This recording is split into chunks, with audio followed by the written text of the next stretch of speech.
Perkenalkan, nama saya Nurul Hidayati Utami. Saya merupakan dosen program studi pendidikan biologi Fakultas Keguruan Ilmu Pendidikan Universitas Lambung Mangkurat. Pada kesempatan ini, saya menyampaikan pernyataan diri dosen dalam unjuk kerja Tridharma Perguruan Tinggi atau yang disebut dengan PDD UKT-PT pada bidang pengajaran pada salah satu mata kuliah yang saya ampu, yaitu mata kuliah Strategi Belajar Mengajar. Mata kuliah SBM atau yang kita sebut sebagai Strategi Belajar Mengajar merupakan mata kuliah yang diberikan pada semester 2 dengan 2 SKS teori. Adapun deskripsi mata kuliah ini merupakan mata kuliah yang bertujuan untuk mempersiapkan mahasiswa calon pendidik dalam bidang biologi untuk merancang proses pembelajaran yang efektif. Dan mata kuliah ini nantinya akan membahas teori, metode, model dalam pengajaran biologi, serta pentingnya keterampilan komunikasi dan menciptakan lingkungan belajar yang interaktif dan kolaboratif. Dengan demikian, mahasiswa diharapkan dapat mengaplikasikan strategi-strategi ini dalam pengajaran biologi sesuai dengan kebutuhannya.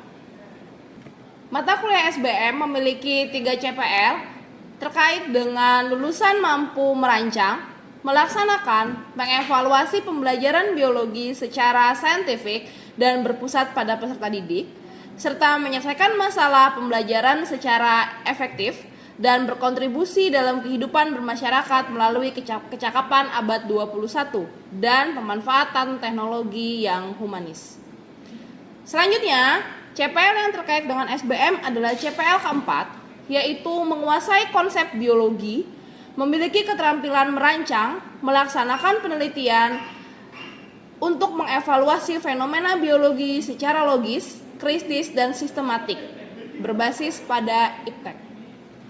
Dari kedua CPL tersebut, dalam pembelajaran strategi belajar mengajar, mengacu pada 4 CPMK yang nantinya akan diajarkan dalam mata kuliah ini, dan selanjutnya keempat tersebut akan diturunkan menjadi sub CPMK.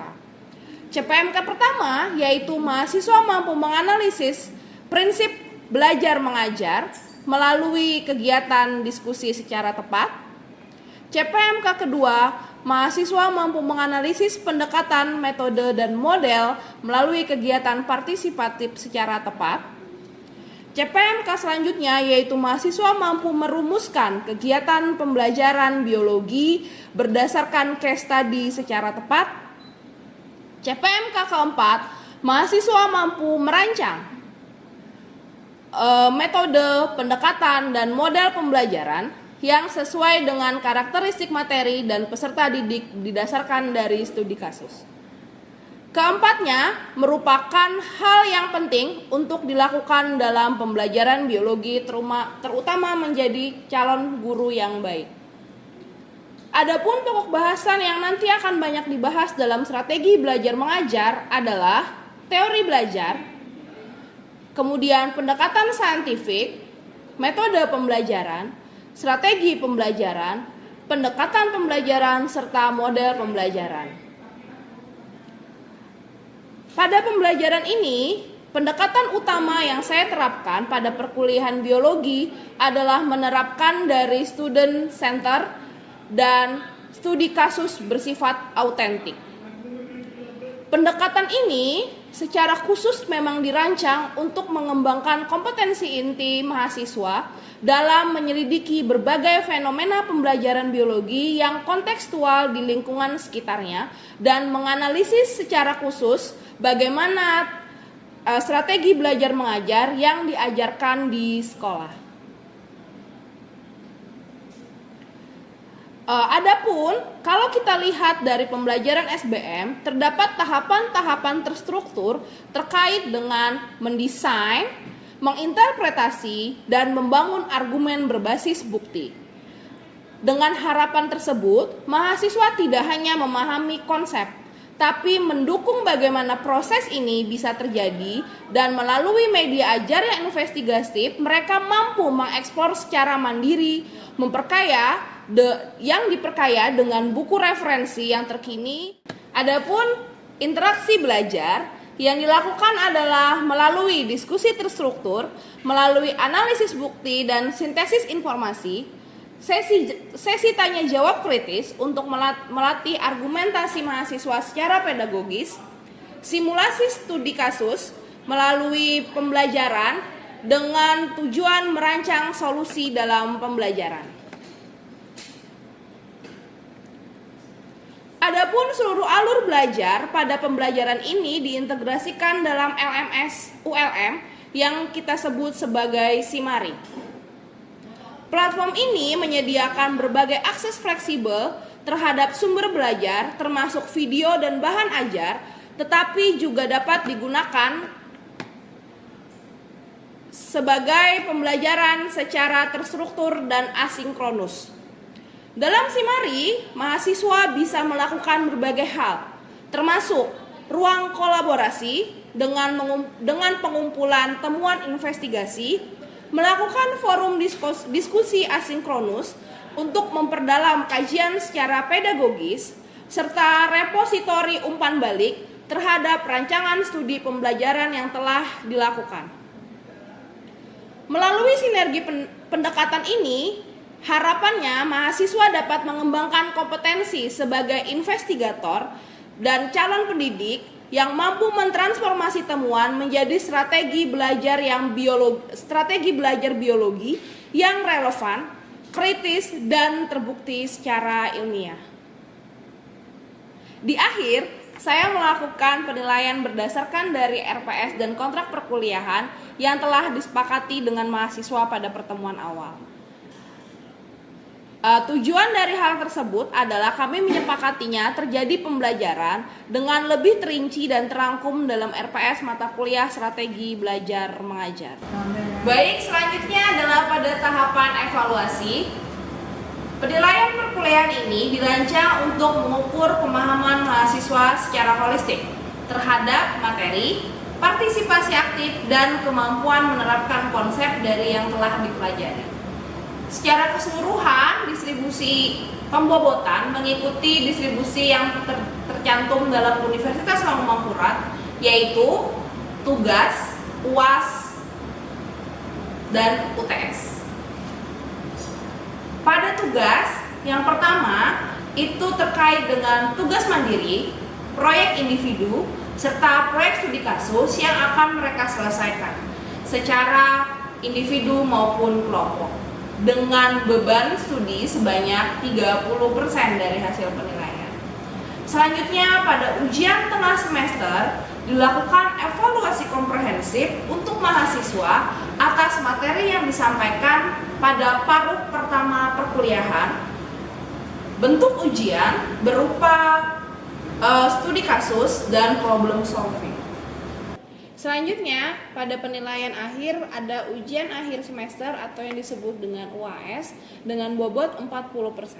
Evaluasi ini merupakan evaluasi komprehensif dari seluruh materi perkuliahan dari awal hingga akhir semester. Penekanan dapat diberikan kepada materi pada paruh kedua, namun tetap mengintegrasikan pada konsep paruh pertama. Dengan bentuk ujian ini dapat serupa dengan UTS atau menyesuaikan dengan tujuan pembelajaran yang sudah digunakan. Demikian tadi pemaparan mengenai evaluasi dalam pembelajaran strategi belajar mengajar. Selanjutnya, saya akan menampilkan video pembelajaran strategi belajar mengajar. Terima kasih sudah menyaksikan. Baik, Assalamualaikum warahmatullahi wabarakatuh. Waalaikumsalam warahmatullahi wabarakatuh. Selamat pagi semuanya. Pagi, Bu. Pada hari ini kita ketemu lagi di mata kuliah strategi belajar mengajar. Oke, sebelum kita bahas materi yang akan kita bahas mengenai hari ini, saya rasa kalian masih ingat materi minggu lalu. Apa yang kita bahas minggu lalu? Hah? Metode saintifik. Masih ada yang ingat? Apa itu? Apa aja? Saintifik atau 5M masih ada yang ingat siapa? Angkat tangan, silakan. Yang pertama itu ada mengamati, Ya. menanya, Mengamati, menanya, menalar, menalar, Mencoba serta mengkomunikasikan. mengkomunikasikan. Oke, good. Terima kasih Hanum. Baik, itu benar. Jadi kalau kita berbicara 5M, kita berbicara tentang scientific method atau 5 hal yang terkait dengan bagaimana mempelajari sains. Nah, dalam pembelajaran biologi, kita pun menggunakan hal itu supaya kita menalar. Apa yang dinalar? Yaitu bagaimana mempelajari biologi secara logis. Nah, baik. Untuk materi minggu ini, kalau kita bahas mengenai minggu lalu sudah, maka minggu ini kita akan berganti tema. Tema kita adalah implementasi pendekatan, model, metode dalam pembelajaran biologi. Apa yang akan kita pelajari? Ini CPMK-nya teman-teman. Bisa dibaca. Pertama, menganalisis pendekatan, metode, dan model melalui kegiatan partisipatif secara tepat. Jadi hari ini kita akan belajarnya secara berkelompok dan case study. Kemudian apa sub CPMK-nya? Ada 3. Sub CPMK-nya yaitu mahasiswa mampu menganalisis metode pembelajaran melalui kegiatan partisipasif.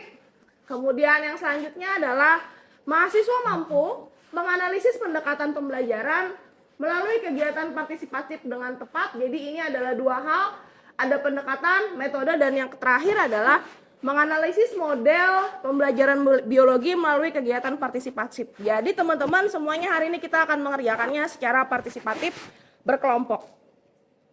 Kelompoknya silakan nanti kita tentukan di setelah ini ya. Jadi setelah ini ada materi, kemudian kita akan melanjutkannya dengan yang namanya pembelajaran.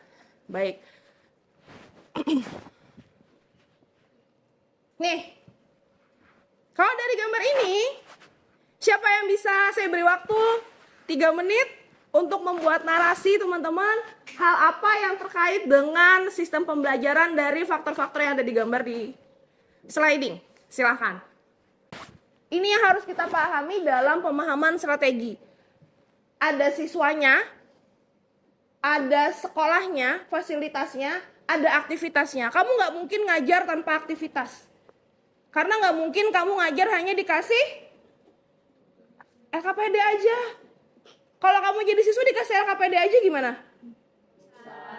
Selain bosan apa lagi? Tidak ngerti, apa lagi? Kurang suka, apa lagi? Kamu tuh yang udah AM.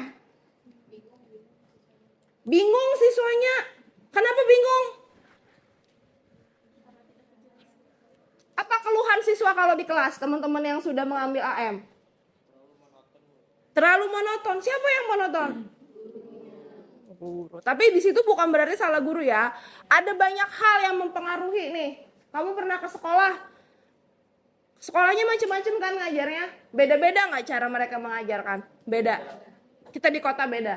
Ya, ini aktivitas satu kelas dengan kelas yang lain sama nggak aktivitasnya? Beda. Bahkan respon mereka terhadap belajar pun beda. Karena nih, yang harus kita ingat karena ini. Ya ini teman-teman ya. Oke, kita next.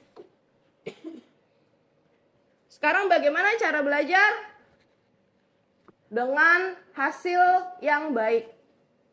Apakah hasil yang baik selalu diberikan pada pembelajaran yang atau kan pembelajaran yang ideal tuh kayak apa? Ideal dalam strategi menurut teman-teman? Interaktif, boleh. Apalagi? Selain interaktif? Kontekstual, apalagi? Kolaboratif, boleh. Apalagi? Mengakomodasi semua kemampuan siswa, benar. Jadi kalau kita melihat pada hasil belajar, sebenarnya ini penting. Disitulah kenapa kita menggunakan strategi. Jadi hari ini nanti kita akan menganalisis seorang guru yang sedang mengajar, teman-teman. Pada suatu materi biologi, nama materinya virus. Kalian akan lihat gimana respon mereka terhadap pembelajaran. Video ini diambil ketika saya melakukan penelitian dan pengabdian di SMA Negeri 1 Daha Utara.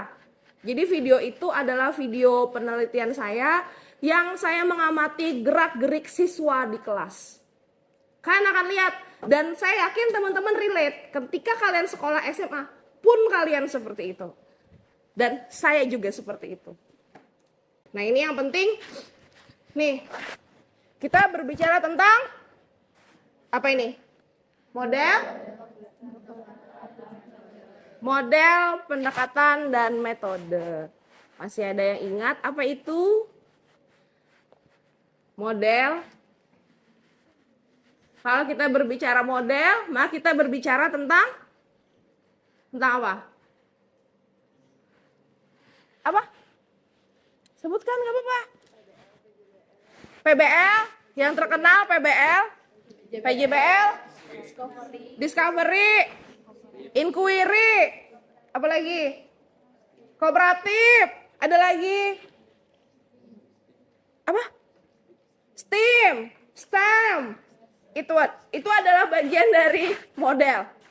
Tapi kalau kita melihat dari apa itu model, apa itu pendekatan, apa itu metode, itu adalah satu kesatuan yang sebenarnya tidak bisa kita pisahkan.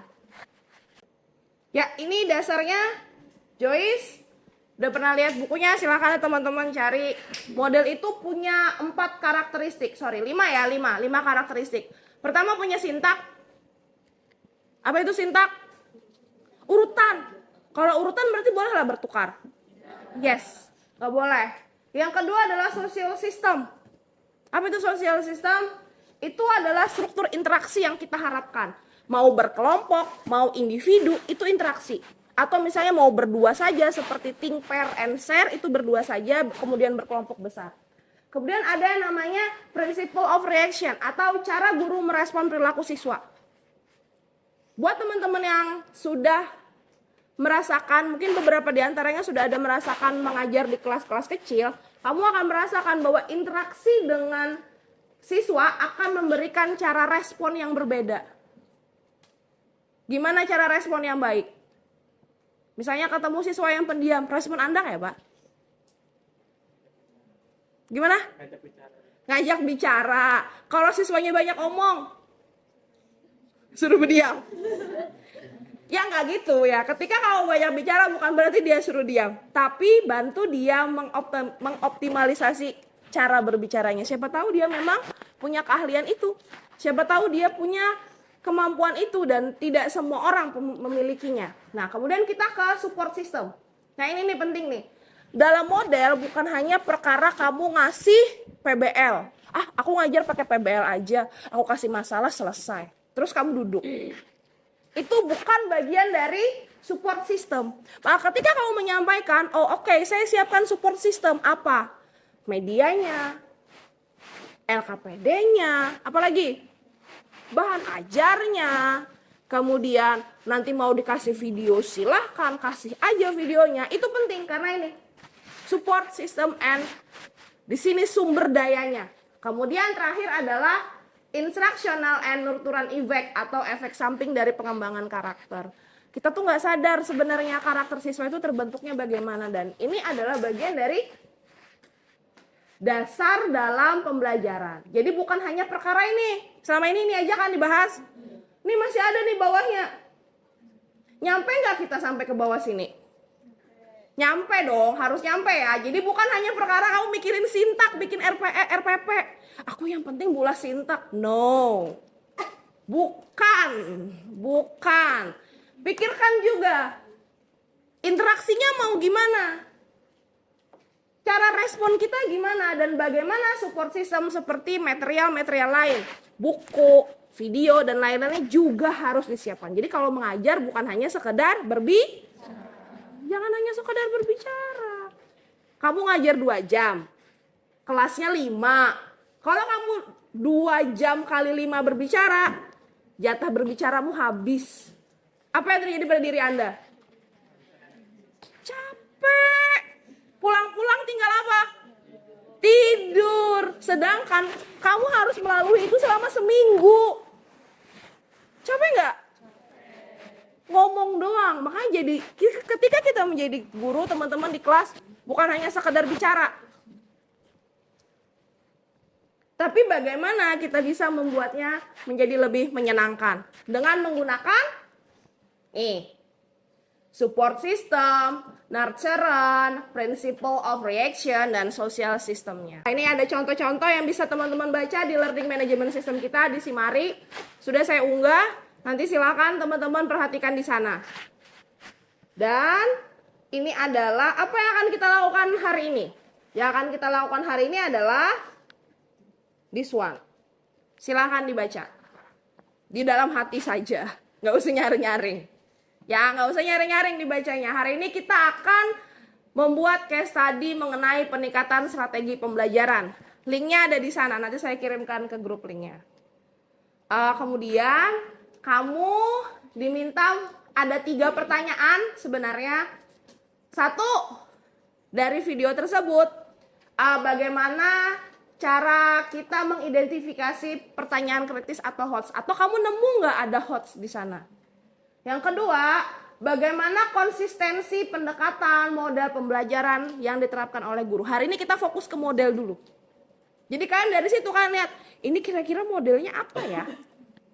Kemudian yang ketiga, ketika kalian menonton video itu secara full length, sekitar 10 menitan, kemudian kalian lihat aspek apa di pembelajaran yang harus diperkuat. Nanti kalian akan lihat ada siswa macam-macam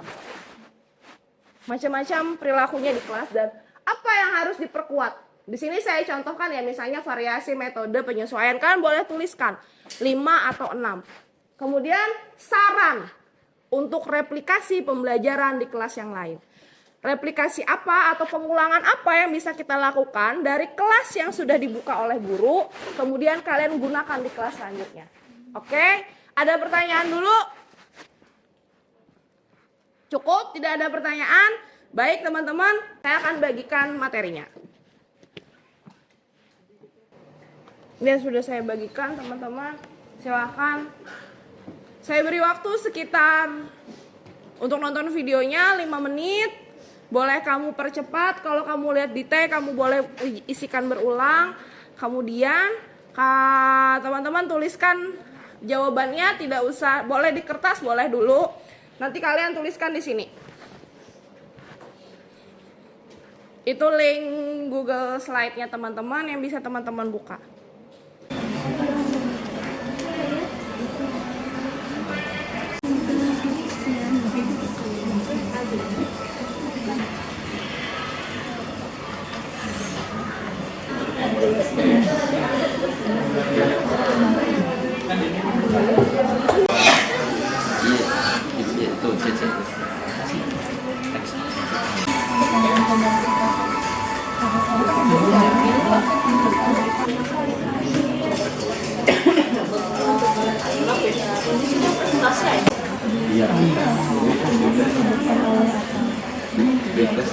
Selesai. Kita masuk ke ini ya, diskusi kelas ya, dari apa yang sudah teman-teman amati selama video pembelajaran. Saya sudah menemukan beberapa jawaban dari diskusi strategi. Ada beberapa kelompok yang sudah mengumpulkan, walaupun belum selesai nggak apa-apa. Setidaknya kita sudah berusaha untuk menganalisis dan mengevaluasi dari pelaksanaan pembelajaran yang lalu. Ini udah ada. Ya, berdiri semuanya. Baik, nih saya yang ini, oh. Ya. Baca dari handphone kalian aja, mana kan kalian punya. Saya yang bantu di sini. Assalamualaikum warahmatullahi wabarakatuh. Waalaikumsalam warahmatullahi wabarakatuh. Kami dari kelompok 2, perkenalkan nama saya Siti Hanum, nama saya Rini, nama saya Salsa, nama saya Hidayah. Jadi yang kami telaah dari video yang sudah kami lihat tadi adalah yang pertama mengenai modelnya.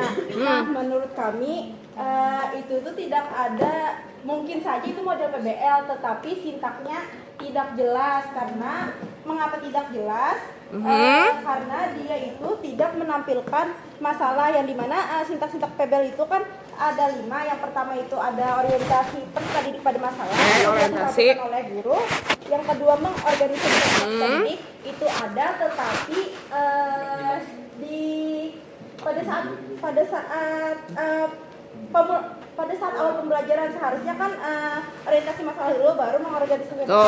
Oke. Yang ketiga itu membimbing penyelidikan individu sama kelompok. Yang keempat itu mengembangkan dan menyajikan hasil. Yang kelima itu menganalisis dan mengevaluasi proses pemecahan masalah. Nah, yang perlu di-highlight juga mengevaluasi proses pemecahan masalah. Guru kan pertama tadi dia ada pretest, tapi ternyata di akhir video tidak ada post testnya. Oh, oke. Dapat 1 poin yang sama. Oke. Kemudian Itu tuh harus ada post testnya. Jika ada pretest harus ada post test, karena kan post test itu adalah mengukur pemahaman siswa tersebut. Sama juga membimbing penyelidikan individu. Nah, di mana pas membimbing itu gurunya cuma berjalan dan bertanya-tanya kepada siswanya kayak random aja gitu. Nah, ada semuaan kadang nanya kayak ada yang dikurangi kah atau bagaimana. Tapi dari itu kayak gurunya cuma datang terus tuh tanya-tanya basa-basi mungkin lah. Kadang ngeliat juga, kadang mendengar juga, tapi itu. oke, dari gesture ya kamu lihatnya ya. Oke. Terus Apalagi yang kalian temukan dari video tersebut? Atau kamu ada sesuatu yang ingin kamu rekomendasikan nggak ketika untuk mengubah pola pembelajarannya di kelas dari strategi yang ditampilkan? mungkin gurunya tuh lebih kayak komunikatif ke siswanya. Oke, komunikasi pertama. 2, Terus itu juga harus penyesuaian pada gaya belajar, karena kan banyak tuh kayak siswa-siswanya ada yang diam gitu, mungkin kadang sesuai dengan gaya belajarnya, kadang sesuai dengan pemahamannya. Materi itu. Dan juga soal yang hots tadi Bu, karena di LKPD-nya kami tidak menemukan soal hots, karena pas pada saat siswanya mempresentasikan cuma apa itu virus dan juga strukturnya. Oke, hanya struktur dan apa itu. Berarti menurut kalian Itu bukan hots. itu bukan hots. Oke, ada lagi? Ada lagi? Sudah cukup. Terima kasih buat teman-teman kelompok 2. Kita kasih tepuk tangan. Terima kasih, sangat bagus analisisnya. Baik, oke. Ada lagi yang mau ngasih pendapat? Silakan. Tidak ada? Cukup? Oke, siapa yang bisa menyimpulkan dari kegiatan hari ini? Apa yang bisa kita simpulkan dari kegiatan hari ini, teman-teman? Boleh angkat tangan. Pertama, kita belajar apa hari ini? Model. Karakteristik model Kedua, kita belajar tentang implementasi apa? Model pembelajaran berdasarkan dari hasil apa tadi yang saya bilang? Penelitian. Jadi ini adalah hasil penelitian yang saya gunakan teman-teman dalam materi SBM. Nah, kalau begitu ada yang mau ditanya terkait dengan materi hari ini? Nah, kalau tidak ada, kalau cukup, materi tersebut nanti akan diunggah di Simari, teman-teman. Seperti ini.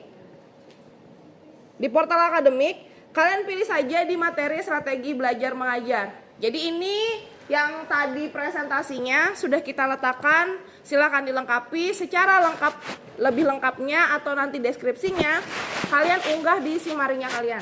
Di sebelah sini ya. Di sini. Ya, di strategi belajar mengajar. Di sini kalian nanti akan menilai kegiatan hari ini berdasarkan dari kegiatan partisipasif teman-teman selama berkelompok. Oke, ada yang ditanyakan kembali? Cukup? Tidak ada? Kalau tidak ada, saya mengucapkan terima kasih atas bantuannya hari ini. Wassalamualaikum warahmatullahi wabarakatuh. Waalaikumsalam warahmatullahi wabarakatuh.